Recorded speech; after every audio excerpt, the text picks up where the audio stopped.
Ahora lo que tenemos es que ese valor técnico, a través de algunas herramientas, empieza a ser posible de alcanzar por otras personas.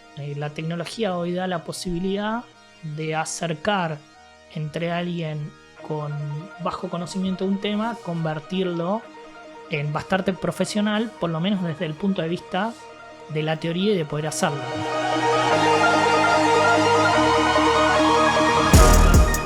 Buenos días a todos, yo soy Juan Santiago, este es otro episodio de Santex Talks de Brightbox Files. Hoy vamos a hablar con una persona, un colega, una persona que admiro mucho, alguien que desde que lo conocí la verdad que no deja de enseñarme cosas, de inspirarme en un montón de cosas que hace, que dice y su track record habla por sí mismo. Trabaja para YPF, es el gerente del área digital de YPF, lleva adelante toda la parte de la estrategia y ejecución de los proyectos que muchos de nosotros usamos a diario. Y una de las cosas que me fascina de esta persona, que voy a presentar y decirle el nombre en un minuto, es su trayectoria como persona más allá de lo profesional.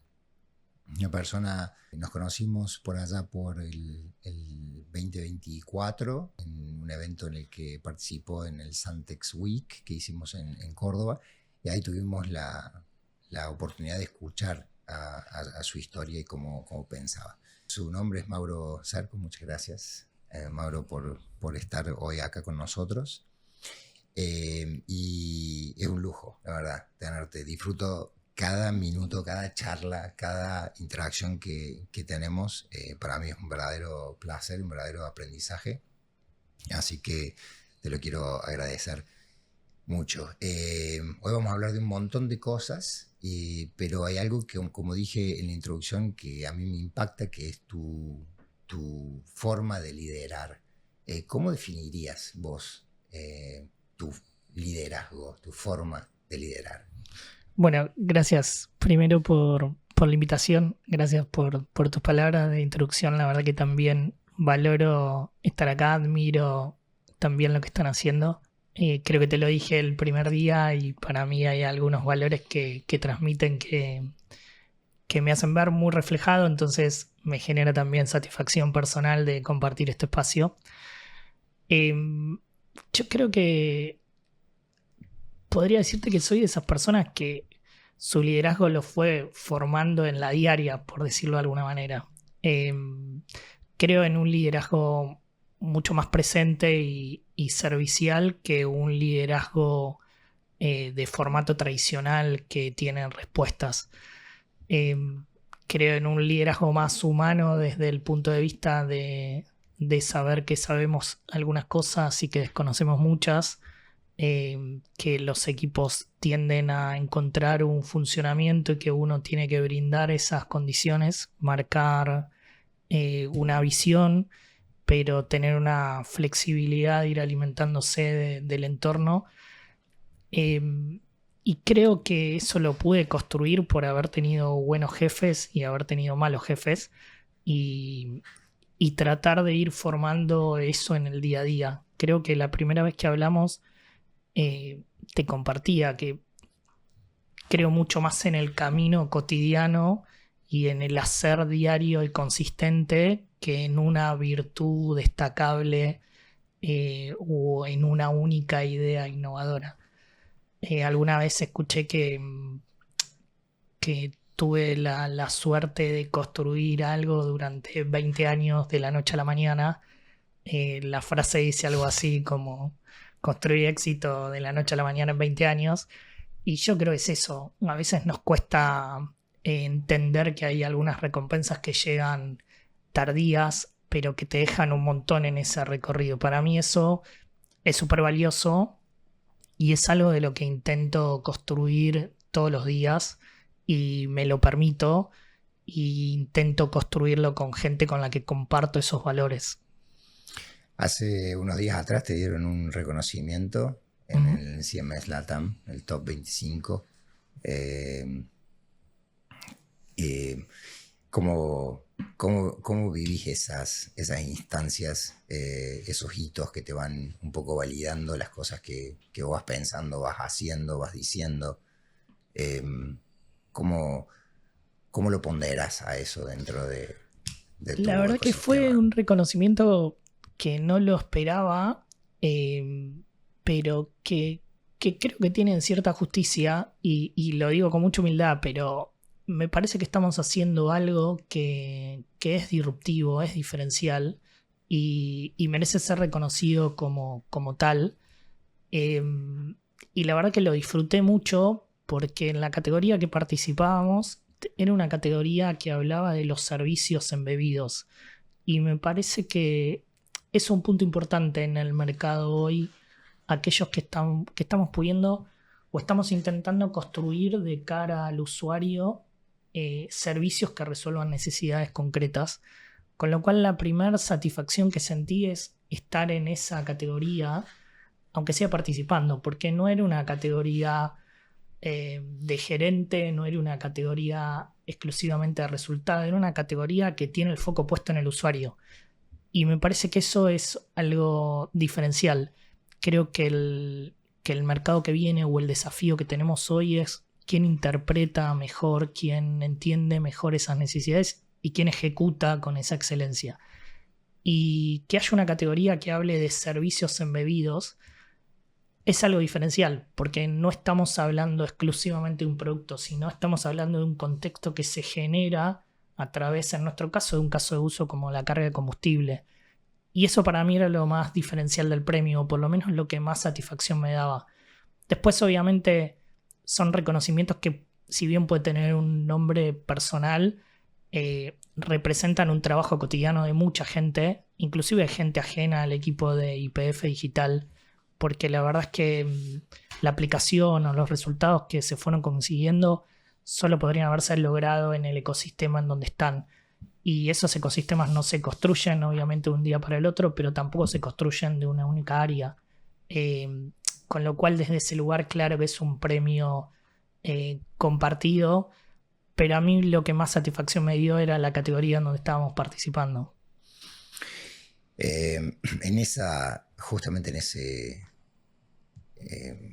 en esa nota que marcas, eh, yo te escuché decir a vos muchas veces que el dato es todo, el dato es verdaderamente lo importante, es el producto, es lo que termina definiendo esta experiencia del usuario, el cómo conectar esto de empezar el journey, ¿no es cierto?, cargando combustible y cómo voy validando esos pasos para extender esa experiencia del usuario.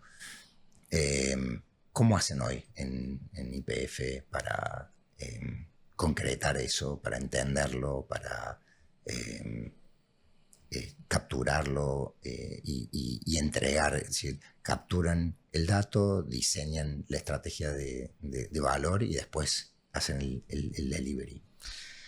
Yo creo que, a ver, compañías de este tamaño tienen un poder de generación de datos inmenso.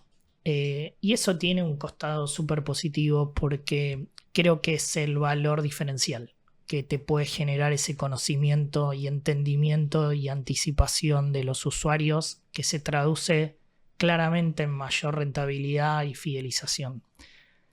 Ahora, también tenemos un enorme desafío y es cómo convertir ese dato en una información relevante para la gestión. Hoy en el mundo digital dejamos trazabilidad de todo lo que hacemos, pero siempre la dejábamos también en el mundo físico, solo que antes no podíamos acceder a eso. Hoy tenemos la posibilidad de poder acceder. Ahora, accediendo a ese dato, necesitamos desarrollar un pensamiento crítico que permita convertir ese dato en información y por ende en valor para la gestión. Hoy creo que atravesamos el desafío de que el dato muchas veces genera parálisis. Hay tanta información y no siempre el dato muestra de manera consistente el camino. Hay que desarrollar un pensamiento crítico de interpretación de ese dato, de depuración de ese dato, transformarlo en información y transformarlo posteriormente en inteligencia y en ejecución.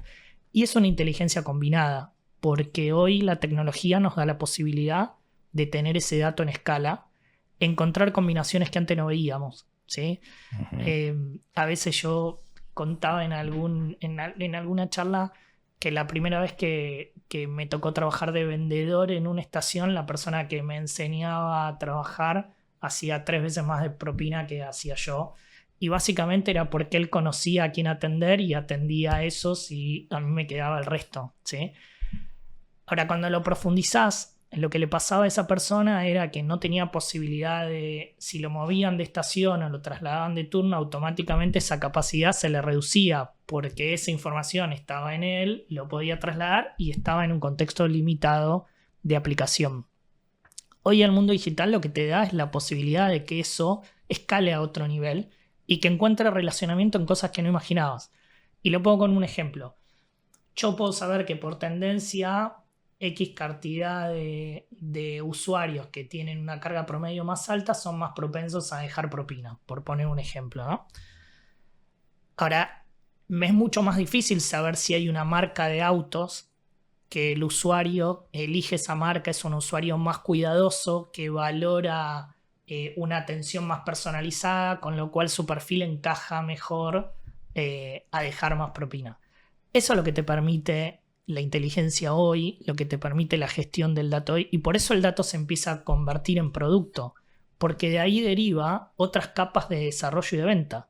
Si yo puedo entender que a ese usuario el valor del confort está por encima del valor de la potencia, por decirlo de alguna manera, bueno, sé que hay atributos de productos que van a ser más permeables a que termino adquiriendo.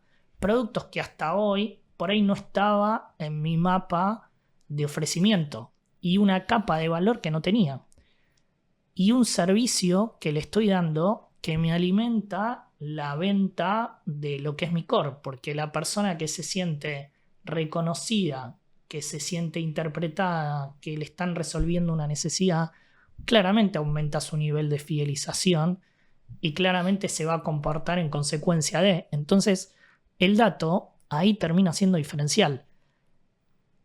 El segundo desafío para mí tiene que ver con esa capa de visualización. Si el primero tenía que ver con al dato convertirlo en información a través de un pensamiento crítico, el segundo tiene que ver cómo hacemos para que ese dato no solo pueda tomarse por alguien con una vasta experiencia o con un desarrollo de pensamiento particular, sino cómo lo empezamos a democratizar, y eso es a través de capas de visualización que nos ayuden a la interpretación intuitiva y que no nos paralicen. Claro, ¿sí? Es lo que llamamos nosotros acá en la compañía la contextualización del dato. Seguro. Es decir, si yo mientras más veces lo contextualizo el dato y más lo relaciono al dato, menos vive en un silo, más vive en un lago, más inteligente lo voy transformando. Y más, se retroalimenta, y más se construye, deducir, claro, deduzco y ejecuto. Claro. ¿Cuál es el riesgo? Bueno, esta sobre producción de datos nos puede generar cierta parálisis. En el cuento de Funes el Memorioso era, bueno, tengo tanta información que no sé qué hacer. Hay un montón de ejercicios en donde a los usuarios les das más opciones de las que deberían y en lugar de tomarlo como algo positivo, lo toman como una parálisis o como algo negativo. Entonces, hay que equilibrar esa información y entender que ese dato contextualizado es complementario sobre la experiencia. Muchas veces tenemos la dualidad de pensar que si interpretamos el dato estamos dejando de lado la experiencia y si nos basamos solo en la experiencia dejamos de lado el dato.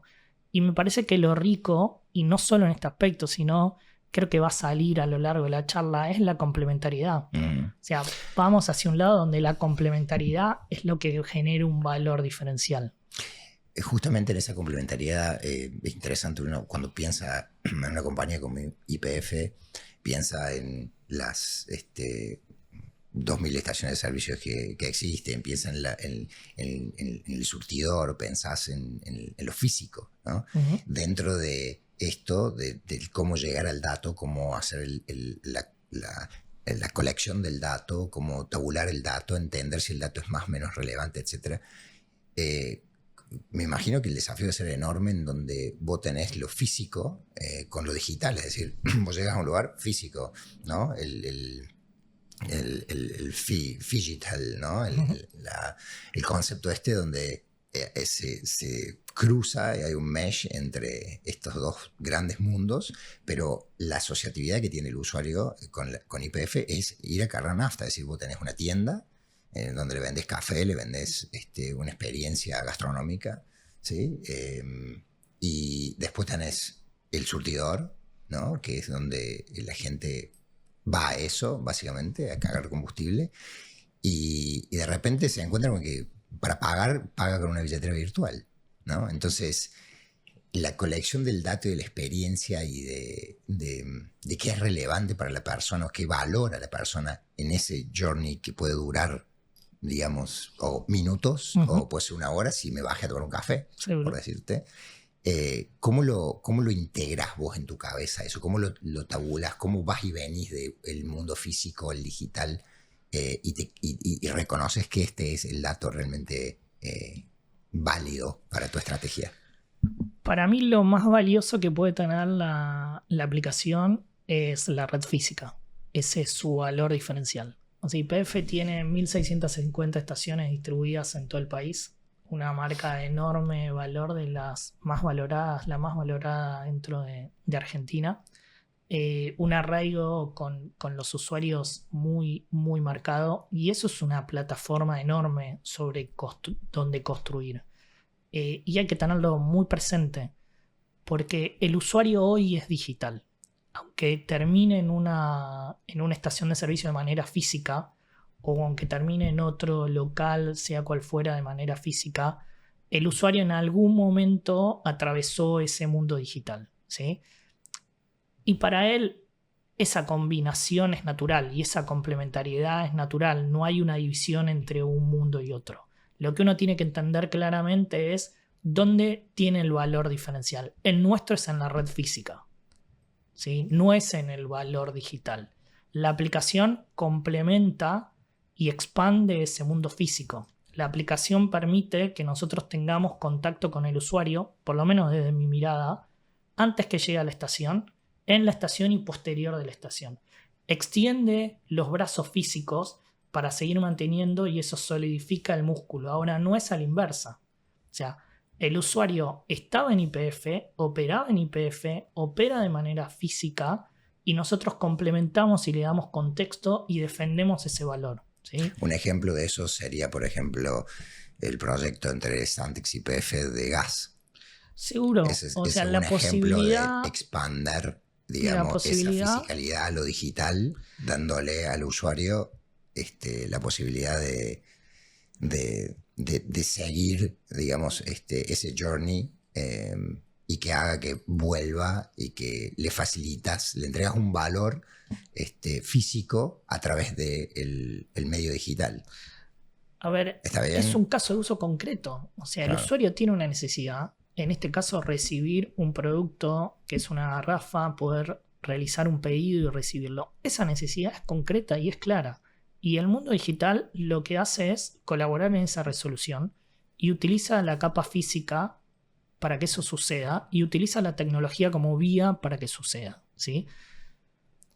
A veces me pasa que en algunas conversaciones no le damos tanto valor al caso de uso, ¿sí?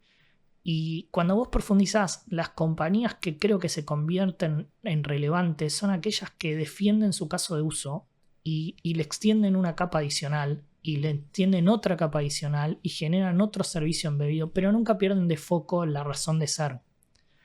La razón de ser y esa concentración en el usuario lo que hace es tratar de interpretar las necesidades que tiene y ir a resolver el problema. No construye al revés. No piensa qué soluciones le gustaría construir y trata de plantárselo a un cliente. O sea, no hay una solución para un problema que no existe. Claro. O sea, hay una necesidad que el cliente necesita resolver, y hay que tener mucha humildad para no perder eso de vista. O sea, si uno queda enamorado de la solución y no del problema, empieza a construir al revés.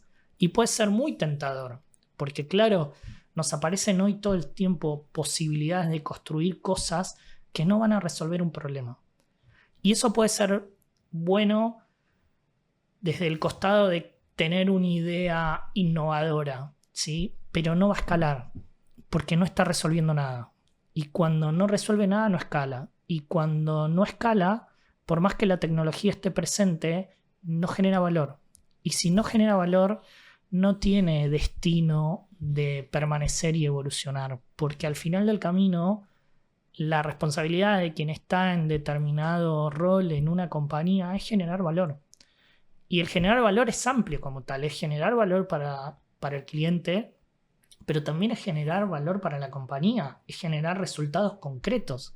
Qué importante, te escucho y digo, muchas veces nosotros en la compañía siempre decimos que la inteligencia artificial no transforma las organizaciones, sino que las expone. Uh-huh.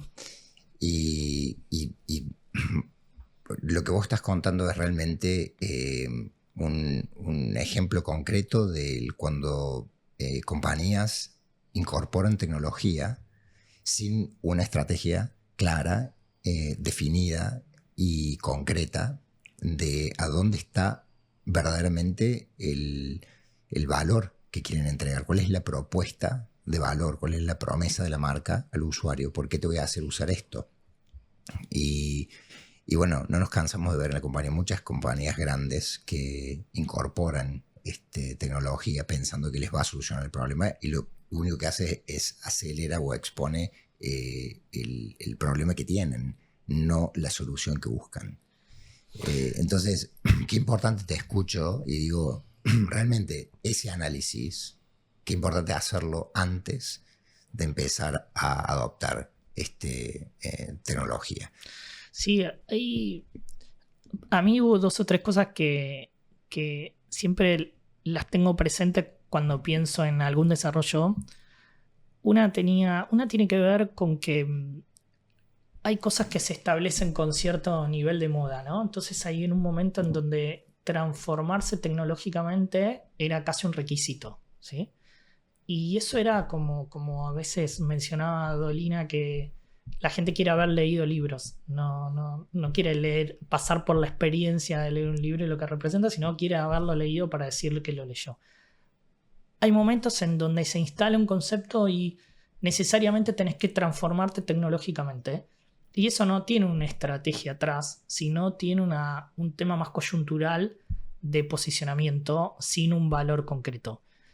Y me parece que eso es un error porque termina en inversiones que no llevan a un retorno claro, y cuando se revisa eso no tiene posibilidad de ser sustentable en el tiempo. Lo segundo es transformar solo lo que se ve. Muchas veces encontrás que hay determinadas cadenas de valor que transforman lo que ve el cliente, pero todos sus procesos hacia atrás son sumamente analógicos. Entonces, la experiencia de gráfica de que hay una máquina de café que uno aprieta un botón y sale el café hecho, pero atrás, adentro de esa máquina hay alguien que le está poniendo azúcar y lo revuelve. O sea, muchas veces encontramos que transformamos la capa final, y está bien que suceda y está bien que tal vez empiece por ahí, ¿sí? Porque es lo que ve el usuario, pero los procesos hacia atrás tienen que seguir la misma lógica. Nosotros hoy en día, dentro de la aplicación, tenemos algunos procesos con un nivel de tecnología significativo, pero también tenemos muchos procesos manuales. Entonces, cuando uno sostiene ese mensaje, no puede generar tanta disparidad entre 2 mundos, porque el cliente también lo ve. Y te lo pongo con un concepto claro. Si tiene un problema con la aplicación y eso lo remite a tener que mandar un mail y levantar una incidencia, ahí está, a la vista, salta. Es una experiencia digital que se fue al mundo analógico, que perdió el proceso en el medio. Entonces, eso es visible también para el usuario. Claro.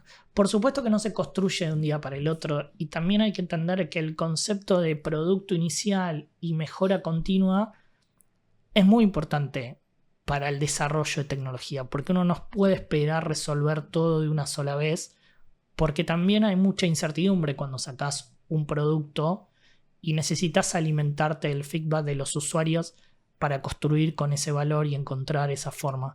Pero no abandonarlo, o sea, no entender que solo es la capa visible. O sea, los procesos son muy importantes hacia atrás porque ordenan los equipos, generan eficiencia, generan una estandarización, te permiten la comparación. Y vuelvo de vuelta a la primera parte que hablábamos de datos. O sea, los datos no son solo para interpretar al cliente, también son para detectar nuestras oportunidades de mejora, nuestras eficiencias. Y vamos a un mundo en donde hay que ser eficiente en los desarrollos. Hoy tenemos herramientas que permiten acelerar esos desarrollos, pero no nos podemos ir al otro extremo. Cuando recién te contaba, hubo una parte en donde transformarse digitalmente era un tema de posicionamiento y no de valor. A veces cuando tomamos la inteligencia artificial también, todo parecería que hoy está enmarcado en inteligencia artificial. Hay herramientas que no son de inteligencia artificial y resuelven perfectamente un caso de uso y no necesitan de inteligencia artificial. Y ponerle inteligencia artificial es más costoso, tiene una curva de aprendizaje distinta y por ahí no es necesario. Entonces, hay un ejercicio continuo de entender, de no irse del caso que hay que resolver, para entender cuáles son las herramientas adecuadas para resolver eso y que tenga cierta continuidad esa solución y que no sean solo acá apliqué inteligencia artificial para generar innovación, acá transformé. No, acá transformé y entregó este resultado y esto tiene valor y esto escala. Y cuando eso aparece, se hace sustentable y ahí la tecnología genera un valor y una mejora continua y unas líneas de rentabilidad que son diferenciales. Clarísimo. El otro día leí un reporte de McKinsey que decía que alrededor del 70% de los POCs, los Proof of Concepts, fracasan, nunca ven la luz del día, nunca se terminan implementando, ¿no? Hay algunos conceptos que parecen muy sexys cuando los escuchas del fail fast y todas estas cosas que hemos venido escuchando durante tanto tiempo en el mundo de la agilidad, por así decirlo, ¿no? En nuestra experiencia desde la compañía, en la interacción que hemos tenido con YPF ha sido maravilloso desde el punto de vista de la agilidad con eficiencia, ¿no? Entonces, ¿cómo lográs eso vos en los equipos? ¿Cómo offline hablábamos un poco de las características de la gente que tenés que tener en los equipos para poder hoy tener éxito en las calorías que les pones, ¿no? A qué proyectos, por qué, etcétera, etcétera. Y nos ha sorprendido a nosotros que una organización tan grande, una compañía tan grande, tenga ese nivel de agilidad con ese nivel de eficiencia, ¿no? Que es distinto a la agilidad por la agilidad misma, de decir hago cosas, como dice el reporte de McKinsey, pero después el 70% de ese esfuerzo termina en la nada misma. Y ¿cómo gestionas eso? ¿Cuál es tu fórmula, tu salsa secreta para poder lograr, ¿no? Que en una corporación tan grande haya agilidad con eficiencia en el día a día y que los POCs vean la luz del día al final, se terminen implementando y tengan ROI, etcétera, etcétera? A ver, claramente hay un management que me excede a mí y que es de la compañía y es una compañía muy tecnológica YPF hoy y una mirada muy clara hacia la rentabilidad y a la eficiencia, y me parece que eso es transversal a toda la compañía. Si me bajo un escalón y pienso en YPF Digital nace justamente con esa mirada, de decir, bueno, generemos un entorno en donde podemos avanzar con eficiencia y foco y eso nos va a generar mayor agilidad teniendo claro este norte hacia donde vamos. O sea, no corramos por correr, corramos y generemos valor, desarrollemos pruebas, sí, pero pensemos que esas pruebas tienen valor cuando son escalables y generan realmente impacto, ¿sí? El concepto de mínimo producto viable sirve cuando cumple las tres características. Es mínimo, es viable, pero es escalable, ¿sí? Si solo nos dedicamos a desarrollar pruebas que no pueden generar un valor en eso, no tienen otro destino que quedar solo en una foto o en un reporte, y me parece que eso es importante tenerlo presente. Después hay características de los equipos. Para que eso suceda, tenemos que trabajar mucho en que los equipos se sientan empoderados en su toma de decisión. Y tenemos un montón de desafíos ahí. Hoy los tenemos. O sea, muchas veces yo mismo me encuentro participando en algunas cosas que no debería participar. Tengo un sesgo a meterme en temas que no debería porque me gustan y debería darle aún más espacio al equipo en esa toma de decisión para que genere otro valor y que despierte otra curiosidad. Y hay algunas cualidades que son de este momento y me parece que son importantes resaltar. En los equipos necesitamos cada vez más gente con capacidad de aprendizaje, gente que pueda trabajar con cierto grado de incertidumbre, gente que esté dispuesta a asumir riesgos, gente que entienda que el aspiracional puede ser muy alto y lo que uno va logrando te va acercando a ese camino, ¿sí? Que no necesariamente va a ser exactamente como lo diseñaste, que en el medio vas a tener un montón de pasos que se den hacia adelante y algunos que también se den para atrás, que va a haber momentos en donde te mires y pareces que estás avanzando a una velocidad que no quisieras, que quisieras ir más rápido y que a veces vas a poder acelerar más de lo que imaginabas. Y todo eso hay que gestionarlo. Y lo tienen que gestionar los equipos. O sea, creo en equipos mucho más empoderados y mucho más línea horizontal, que conozcan lo que están haciendo, pero también necesito de cualidades personales. O sea, necesito que esa persona crea que lo que está desarrollando tiene su impronta. El mundo digital nos da una posibilidad que a veces no las tenemos en otras industrias, que es la posibilidad de que construís algo y lo ves. Y ves a un usuario usándolo. O sea, yo cuando veo una persona que utiliza una funcionalidad que alguna vez pensamos en la aplicación, siento que hay una parte de nuestro trabajo que está reflejado ahí. Uh-huh. Y eso te da un nivel de pertenencia muy potente. Ahora, claro que es difícil generar hoy ese nivel de compromiso sobre las personas, porque vivimos en una dinámica en donde la aceleración está presente en un montón de aspectos. Entonces, generar que las personas se comprometan desde ese lugar necesitan un contexto para que suceda, y nosotros mismos tenemos que ir fortaleciéndonos en esa parte, aprendiendo a que tenemos que soltar cosas, a que tenemos que darles espacio, a aceptar que no siempre se priorice nuestra idea o nuestra mirada. Y es un ejercicio, porque venimos de algunos liderazgos en donde había alguien que ordenaba, decía y otro que ejecutaba, y durante mucho tiempo funcionó de esa manera. Y hoy requiere otra cosa, requiere que la persona, para eso que le estamos pidiendo adicional, tenga un nivel de involucramiento con el proyecto, con la iniciativa distinta. Y eso muchas veces se da producto de un arraigo, de una química, de un desarrollo que se construye día a día, y que tiene que ser muy consistente, porque no es solo un mensaje, es un mensaje y es una toma de decisión que acompaña a eso, y creo que es un desafío que tenemos todos. Eso que describís, ¿vos lo crees que lo podés detectar por tu background, por haber incursionado no solo en la línea de negocios, sino también en la psicología, en la filosofía, en la parte humana del ecosistema el cual liderás? ¿Lo ves?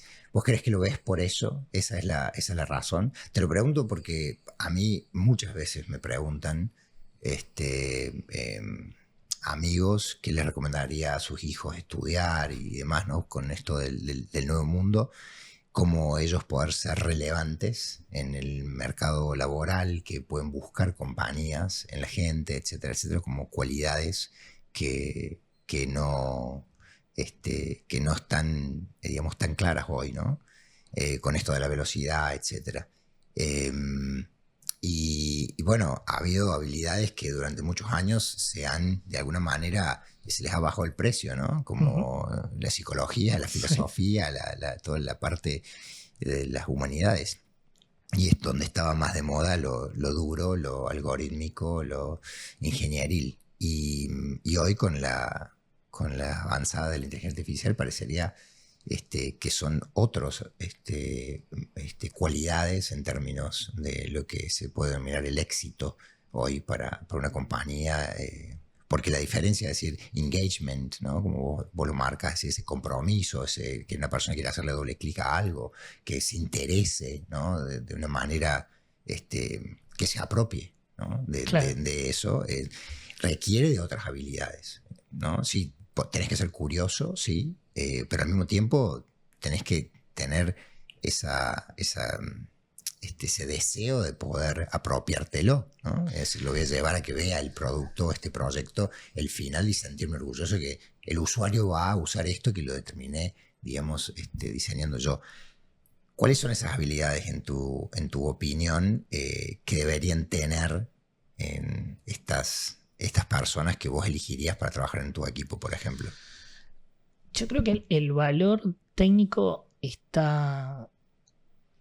En las compañías está súper claro, digamos, no se discute el valor técnico. O sea, cuando vos tenés una persona con valor técnico formada, creo que el formato corporativo lo tiene súper identificado, porque dice, bueno, lo puede medir claramente y se siente cómodo como en ese formato, ¿no? De ese punto. Y creo que tiene un valor enorme, pero ya no se discute ese valor.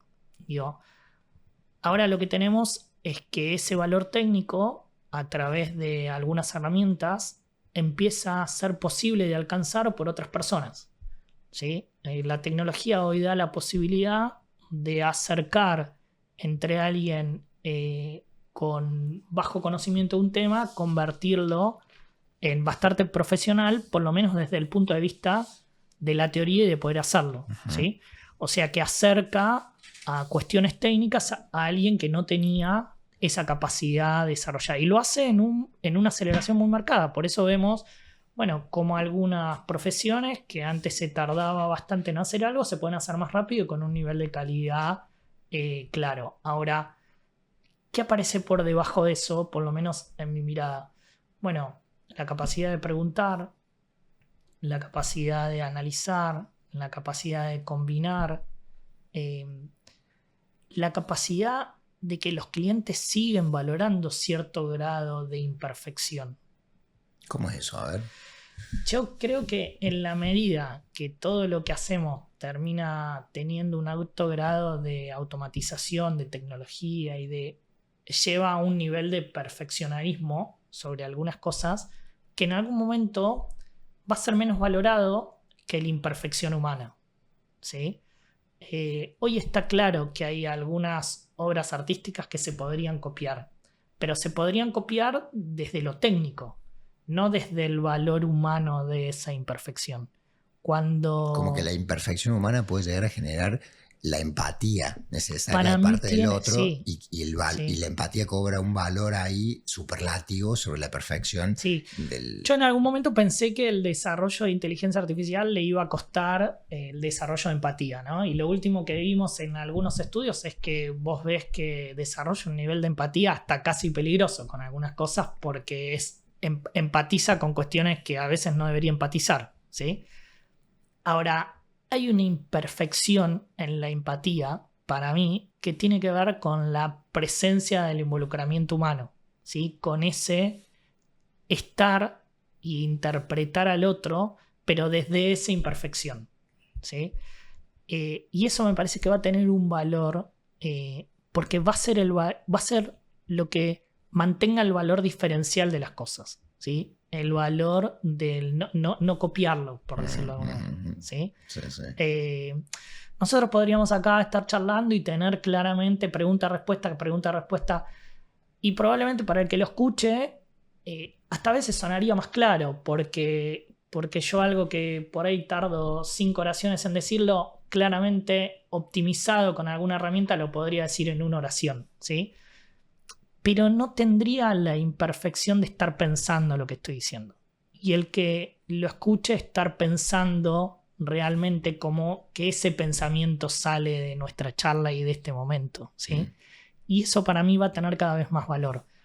Y lo tienen cosas concretas. Quiero decir, cuando nosotros nos presentan algo, preferimos seguir interactuando con un humano muchas veces, ¿sí?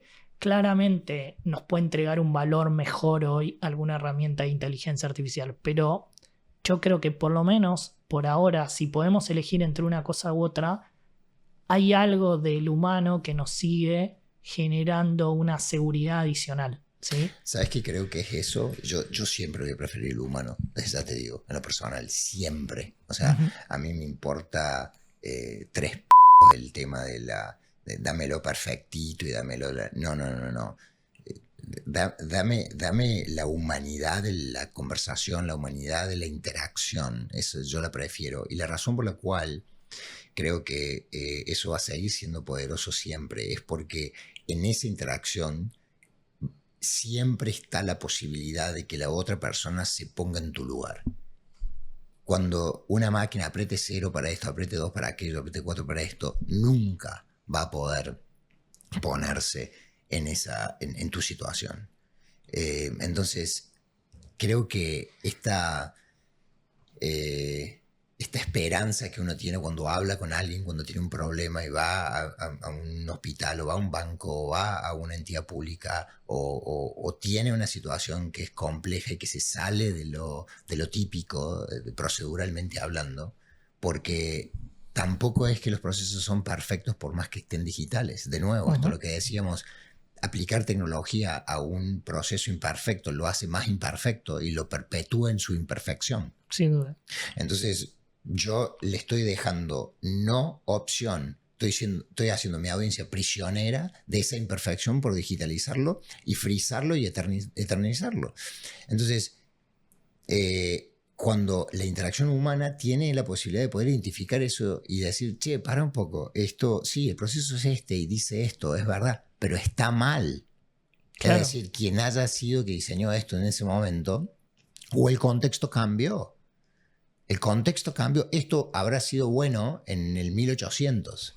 No es más en el 1800. Hoy tenemos autos autónomos, hoy tenemos una serie de cosas, ¿no es cierto?, que hace que esto ya no sea más válido socialmente, ¿no?, en nuestra interacción. Y eso lo puede hacer solamente un humano, reconocerlo, verlo, entenderlo y corregirlo.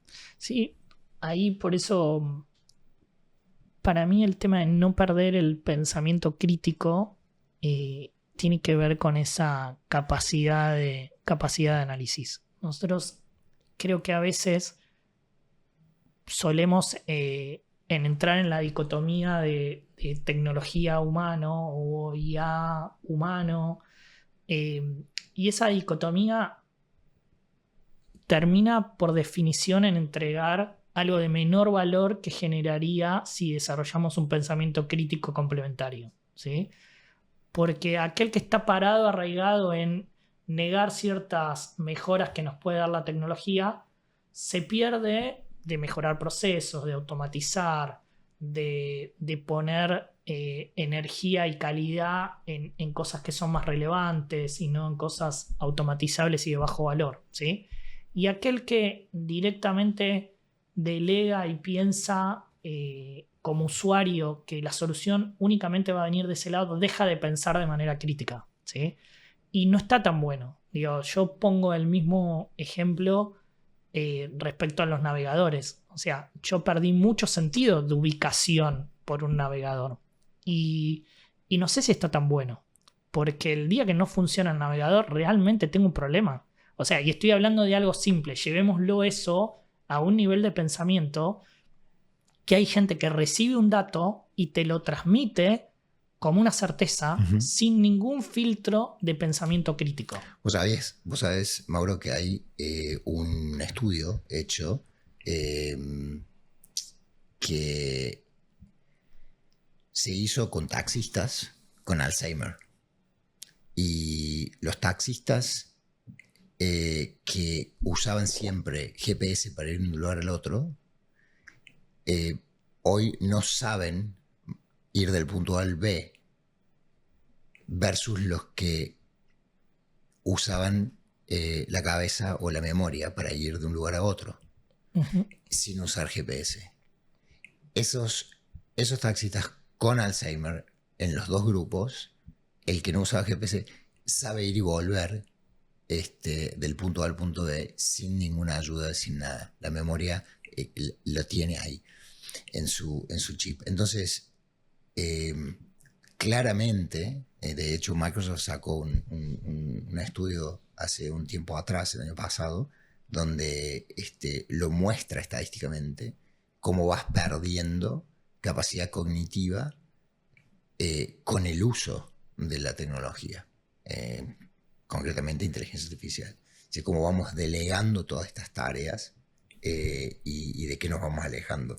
Cuando en realidad lo que yo siento, que cuando te escucho y veo los diferenciadores de las compañías con las que nosotros trabajamos y los equipos con los que trabajamos, el diferenciador del por qué las cosas salen bien o mal es justamente cuando esos equipos tienen esas capacidades cognitivas desarrolladas, no desarrolladas, sino que las tienen súper evolucionadas. Entonces esos proyectos llegan a los lugares donde tienen que llegar y se hacen con criterio, y se hace con estrategia, y se hace con asertividad, y se usa la tecnología como una herramienta de apoyo para el fortalecimiento o la validación de que eso que yo estoy pensando es lo correcto. Y esa combinación, la combinación que nosotros entendemos, termina haciendo la diferencia. Yo muchas veces no entiendo por qué muchas compañías no ven eso. Y las que lo ven, la pregunta inmediata que se me viene a la cabeza es, ¿a dónde van a ir esas empresas a buscar ese tipo de talento en un par de años? Bueno, vos me preguntabas recién, qué estudiar, y yo creo que viene un auge en donde algunas capacidades humanas van a tomar un valor de relevancia mayor. La tecnología tiende a comoditizarse más rápido cada año que pasa. Eso tiene un costado positivo, que es tenemos mucho más acceso, se generan mayor eficiencias en costos, la velocidad se acelera, no estamos tan lejos. Digo, y lo vemos claramente, porque cuando vemos sobre la utilización de una herramienta de inteligencia artificial, no encontramos muchas diferencias generacionales, ¿sí?, entre mi hija y yo en determinados usos, ¿sí? Y sí las encontramos en otras cosas.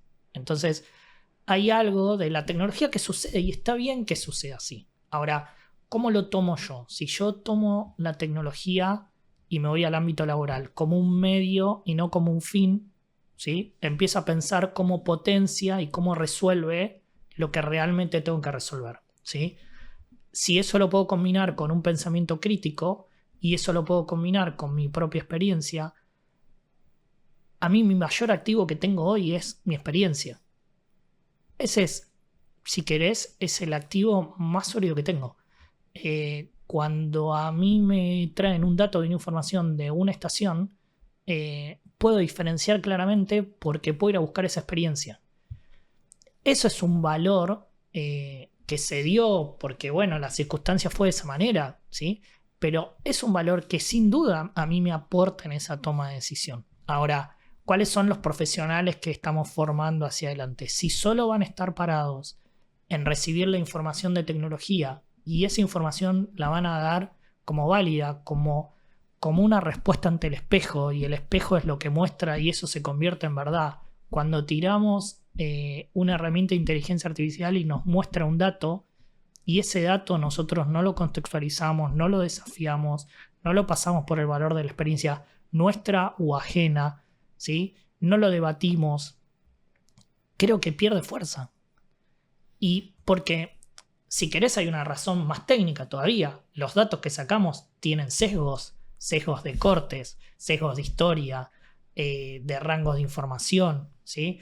No es que uno pueda hacer el esfuerzo técnico de limpiar una base, ¿sí?, de calidad de datos, pero los sesgos están presentes y la eliminación de esos sesgos aparece en la interpretación de la información. Entonces, si no hacemos ese desafío, nos perdemos. ¿Y por qué es importante otras miradas? Porque cuando vos tenés una mesa interdisciplinaria en donde hay alguien que sabe de operación y hay alguien que sabe de tecnología y hay alguien que tiene una formación más humanística y hay alguien que tiene una formación más dura, sobre ese mismo dato o proyecto van a converger miradas distintas que necesariamente lo van a potenciar, porque nosotros operamos con ese sesgo. Entonces, el que tiene una mirada más filosófica va a estar mirando cómo puede impactar ese producto desde la creencia humana de cómo lo toma y qué se desafía. Y el que tiene la mirada más de caso negocio duro va a mirar cómo eso va a ser sostenible en el tiempo. Los dos por separado van a llegar hasta un punto. Van a llegar hasta un punto, porque uno va a poder resolver la cuestión humana, pero no va a haber caso de negocio. Claro. Y otro no va a poder explicar por qué algo no escala. Es justamente esa integralidad. Bueno, para aclararle un poco a la audiencia, porque a lo mejor aquellos que no te conocen tanto se están preguntando de dónde viene esto de tu experiencia, de tus vivencias y cómo puedes vos ir, digamos, a las bases y volver. Mauro, una persona excepcional desde lo profesional, como lo están viendo, pero también desde lo personal, su trayectoria. Él empezó como playero en una estación de servicio. Hoy es el gerente general de YPF Digital. Entonces, a lo que él hace referencia cuando dice puedo ir hacia atrás cuando analizo una situación, tiene que ver con eso, ¿no? Con el hecho de haber podido recorrer el negocio desde las entrañas mismas, desde las bases, hasta hoy poder aplicar. Entonces tenés un criterio, una amplitud de criterio realmente impresionante, que creo que es el otro día.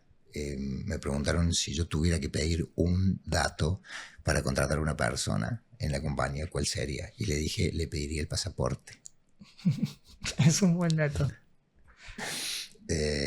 Y la verdad que lo ato me hiciste acordar a eso, porque lo ato con esto que estás diciendo de la importancia del poder de la contextualización de la situación. Yo puedo contextualizar si he vivido experiencias, si tengo en mi cabeza esas memorias, esos registros, en donde puedo decir, che, a esto lo tomo como un dato contundente y fidedigno, pero lo puedo decir a eso a lo mejor en una cultura asiática, pero no en una cultura occidental, ¿no? Lo puedo decir a lo mejor en una cultura más del tipo europea, pero no en una cultura más latina, por ejemplo. Es decir, el poder entender cómo todas estas verdades son verdades relativas en función de estos registros que nosotros tenemos, con el cual vamos formando nuestro criterio evaluativo de análisis, esa capacidad para poder determinar la aplicabilidad de la situación que se nos presenta en ese momento, que inevitablemente es diferente. Uh-huh. No puedo decir one solution fits all, una solución funciona para todo el mundo, porque no es verdad. Y la adaptabilidad de las distintas personas y usuarios por los que las compañías competimos para poder capturar esa transaccionalidad con el usuario y venderles nuestros productos o servicios, a ellos sí les importa. Entonces, esa capacidad de elasticidad y adaptabilidad de las soluciones para las distintas culturas de usuarios viene de la formación del criterio, de lo vivido, de lo experimentado, del cómo puedo aplicar eso. Eso tiene un valor enorme cuando la tecnología hoy te comoditizó la parte dura. Sin duda. Y complemento dos cosas. El ejemplo que vos ponías de el pasaporte es muy gráfico porque el pasaporte es la constancia de haber viajado, ¿sí? Pero de fondo, ¿vos qué estás pidiendo? Es dame constancia de haber hecho, ¿sí? Correcto. Porque la diferencia está en la ejecución y no en la ejecución perfecta. Porque la ejecución, aunque sea imperfecta, o sea, tiene valor en sí mismo. Entonces, dame valor de ejecución. Uno debería preguntarle en una entrevista, contame qué hiciste. O sea, pero contame qué hiciste concretamente. Porque lo que hiciste concretamente a mí me da la tranquilidad de haber transitado parte de ese camino, ¿sí? Y eso te da una humildad distinta para entender que si querés llevar esa solución a otro lado, vas a tener que ir a ese otro lado y entender si lo que vos estás interpretando como un problema ahí se interpreta un problema, ¿sí? Y no pensar en tu solución, ¿sí? Que es un poco lo que hablábamos antes, ¿no? Cuando uno queda enamorado de una solución, entiende y trata de que su solución encaje en el problema y no a la inversa, ¿sí? En cambio, cuando uno tiene el foco puesto donde aparecen las oportunidades más que el problema, el foco está puesto ahí. Aparte, y ahí la tecnología Mauro, es el medio. El problema es biología. El problema no es fijo. El problema no es un algoritmo matemático. Los problemas hoy viven en un ecosistema biológico que se mueve, es orgánico, vivo, claro. Es vivo, ¿Sí? Es un organismo vivo. El problema hoy está así, se te presenta de una manera mañana y a la tarde puede haber cambiado. Sí. Entonces la solución tiene que acompañar esa flexibilidad para poder siempre darle la solución al usuario sin importar el contexto. Pero por eso creo que tenemos un desafío individual en adquirir tecnología pensando en el propósito por el cual lo adquirimos y lo desarrollamos, y deberíamos frenar de vez en cuando y pensar si lo que estamos adquiriendo nos potencia o nos apaga algo de nuestro desarrollo, ¿sí? Si nos está pagando algo de nuestro desarrollo para aprender otra luz donde hay más valor, es una buena oportunidad. Quiero decir, si un proceso tecnológico sirve para que alguien deje de hacer un proceso repetitivo y de bajo valor agregado y coloque esas horas en un mayor valor, es útil. Si lo que estamos eliminando es ese proceso repetitivo, pero la persona deja de pensar, en realidad estamos retrocediendo. Por lo menos desde mi mirada. Entonces, correcto, si a mí me sirve resolver ese proceso y me libero de algo de bajo valor, lo reemplazo por valor y ese valor genera una capa de aprendizaje, genera una rentabilidad mayor, hace más eficiente el proceso, tiene valor. Si lo que está haciendo es apagar mi pensamiento crítico y trasladando mi responsabilidad a una herramienta, yo mismo me estoy bajando el precio. Porque tarde o temprano el miedo en que si algo me puede reemplazar va a depender exactamente de cómo nosotros le demos valor a estas herramientas. O sea, me va a poder reemplazar si yo no busco dominar de algunas formas esas herramientas. Si yo no busco que esas herramientas estén complementadas con mi experiencia, con mi imperfección, con mi impronta, con mi capacidad de resiliencia, de entender por dónde está, de interpretar, de relacionar, de preguntar, de curiosidad. Si yo le sumo todo eso, no voy a poder ser reemplazable. Ahora, si yo le saco todo eso, lo que queda es el proceso automático. Y el proceso automático no es nuevo, ¿sí? O sea, en la psicología conductista era estímulo-respuesta y no importaba lo que pasaba en el medio, ¿sí? La evolución entendió que lo que pasaba en el medio también era muy influyente. Ahora, si nosotros quitamos todo el medio, lo que tenemos son procesos de estímulo-respuesta. Pongo un input, lo único que necesito es que ese input esté limpio y me entrega algo. Y así como me lo entrega, lo devuelvo. Entonces, ¿cuál es el valor ahí humano? Se empieza a perder, se empieza a diluir, y eso tiene el punto de que la diferenciación empieza a estar cada vez menos presente, porque no estoy agregando ningún condimento en ese proceso. En la medida que entendamos, por lo menos para mí, que ahí aparece en ese condimento el valor de diferenciación y que tiene un impacto directo sobre el producto final, sobre el desarrollo, sobre la forma, sobre la ejecución, ahí no tenemos riesgos. No veo que tenemos riesgos, al contrario, tenemos oportunidades. O sea, tenemos muchas más oportunidades de potenciar nuestras capacidades. En la medida que la tecnología reemplaza nuestras capacidades, ahí empezamos a estar en riesgos, pero porque nosotros nos estamos poniendo en esa situación. Hoy tenemos en muchas aplicaciones un uso en donde la tecnología está por encima de nosotros, nos termina dominando, entre comillas, y termina sacándole más provecho el sistema que nosotros a la tecnología, ¿sí? Y ahí es donde... Y esto no lo convierte en algo malo, al contrario. pero sí tenemos que ser conscientes con lo que estamos interactuando, porque esa defensa de valor también depende de nosotros. Depende de nosotros. Y no pararnos en ninguna de esos extremos, en donde si es buena o mala, o si me ayuda o no me ayuda, o si me reemplaza o no me reemplaza, sino pensar que existe, que es una evolución, que... Si agrega valor o no. Claro. Creo que la pregunta, Sí. ¿no? Es decir, ¿me sirve? Si algo me sirve o no me sirve en el contexto de la charla que estamos teniendo, es si me agrega valor o no. Sin duda. Sin duda. Mauro, ¿qué decirte? Me quedaría horas, realmente horas, disfrutando de esta charla con vos. Creo que la audiencia también. Tenemos que ir cerrando, lamentablemente, pero ha sido realmente un placer, como siempre, compartir esto. Te agradezco por tu generosidad, por tu espontaneidad, por tu transparencia, como siempre, y tu humanidad, que es lo que has traído hoy a la mesa en este nuevo episodio de los Santex Talks.